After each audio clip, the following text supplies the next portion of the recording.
Баршаңызға сәлем достар, менің каналыма қош келдіңіздер. Мен сіздерге бүгін үй жағдайында тісті қалай ағартуға болатынын айтатын боламын. Видеоны соңына дейін көріп лайк басуды ұмытпаңыздар. Медицинаның дамыған заманында тісті ағартудың сан жолы бар. Бірақ әлі де халықтық емдеу түрін үй жағдайында қолданатын жандар кездеседі.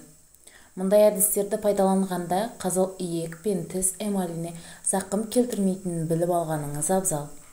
Есе сақтайтын тұстары да жоқ емес. Себебі халықтық емдеу тәсілдері арқылы тісті ағарту оның ұзақ уақыт бойы аппақ болып жүруіне кепілдік бермейді. Бірінші, сода. Тісті ағартудағы халықтық емдеу тәсілінің бірі ас содасы. Тіс щеткасын содаға батырып, тісті ысқылап жуады. Аздап тіс пастасын қосуға да болады. Бұл әдісті аптасына бір-ақ рет қолданып тұру жеткілікті. Себебі соданы мөлшерінен артық қолдану тістің эмаль қабатын жұқартады. Эмаль жұқарған соң тістің ыстық пен суыққа деген сезімталдылығы артады. Сонымен қатар қызыл иектің жиі қабынуына да себеп болуы мүмкін. Екінші, сутек тотығы, яғни перекис. Тісті ағарту үшін перекис водороданы пайдалануға болады. Ауызды тазалап болған соң тісті сутек тотығына батырылған мақтамен сүртіңіз. Бірақ бұл тәсілде сода сияқты тістің эмалін бұзады. Сондықтан бұл сұйықтықты ағарту үшін жиі қолдануға болмайды. Үшінші, ағаш күлі.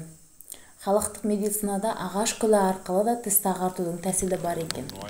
Ол үшін тіс щеткасын ағаш күліне батырып, аздаған пастамен араластырып тісті тазалайды. Ағаш күлінің құрамындағы калий тісті жақсы ағартады.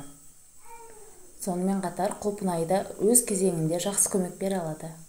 Құлпынай мен бүлдіргенді тісті ағартуда көбірек жеген пайдалы. Оның құрамындағы қышқылдар мен глюкозаның ағартатын қасиеттері бар. Сонымен қатар аталған жемістерді жеп, шырынын ауызда ұстап тұру да тіске пайдалы. Соңынан ауызды жылы сумен шайып тастау керек. Және ең соңғысы тұз. Ас тұзын кішкентай ғана дәкеге орап, жылы суға батырып, сонымен тісті ысқылап сүртуге болады. Бұл да тісті ағартудың бір тәсілі.